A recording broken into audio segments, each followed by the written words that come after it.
Hello, my name's Tara. I'm a digital marketing executive here at Kuzai, and today I'm going to be talking about some of my favourite tools at the moment. So these range from social media tools to keyword research tools, and I've picked these 10 just because they're personally ones I like to use. We'll start with Similar Pages. This is a Chrome plugin, so if you find a page that you're getting particular value out of, maybe it's good as a link building resource, you can use the Similar Pages plugin to see other pages that Google thinks are similar. This can uncover some great new kind of resources to get links from. It's also nice at the beginning of a project if you're looking to see what Google perceives as similar to your site. It's a good way of finding that out.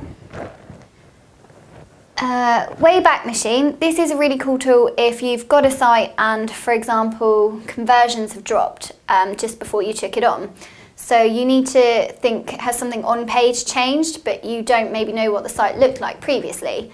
You can use the Wayback Machine to look at a cached version of the site, so you can see what it looked like previously and decipher whether maybe something's changed which has caused the drop in conversions. G-Site is a brilliant tool for XML sitemaps. It's nice because you can set priorities for the pages and frequencies, and it also formats it nicely with a good GSS file.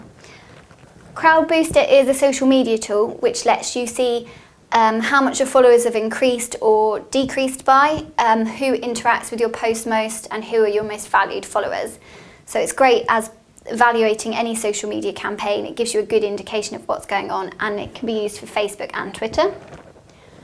Google Webmaster Tools. This is quite an obvious tool, but at the moment I think it's particularly important because with all the algorithm updates that are happening, if Google are giving you information from Google Webmaster Tools, then these are obviously things that they're taking into consideration. So anything you read in Webmaster Tools and any information you can get from there is obviously important to your website's performance within Google. Copyscape is a brilliant tool for checking if you've got any duplicate content issues. So, for example, it could be on page on your own site, or it could be on another site. Because it's checked on a page-by-page basis, it can be either way. It doesn't matter where it is online, Copyscape will find it. It also shows you kind of the degree to which the content is copied. So if it's the odd sentence, it will highlight that, or if it's anything more, it will let you know as well. Screaming Frog is a brilliant tool. It's another crawling tool. It can be used for so many different things, from sitemaps to pretty much anything. The reasons I like to use it, it nicely shows you a column of your status code, so you can quickly export any 404s that you've got.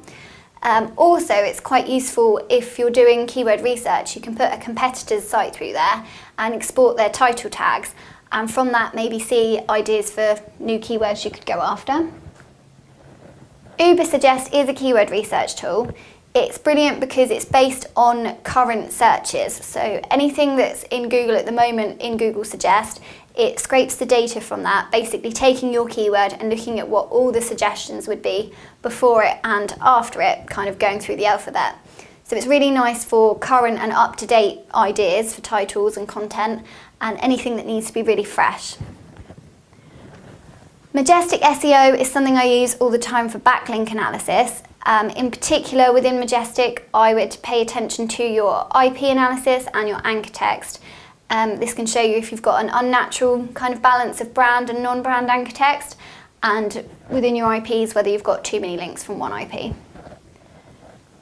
Penguin is a fantastic tool at the moment. It accesses Google Analytics from your profile, and it will overlay recent algorithm updates against your traffic. So if you've had a huge drop in traffic and there's an algorithm update just before, it could be that that's something that's causing the issue.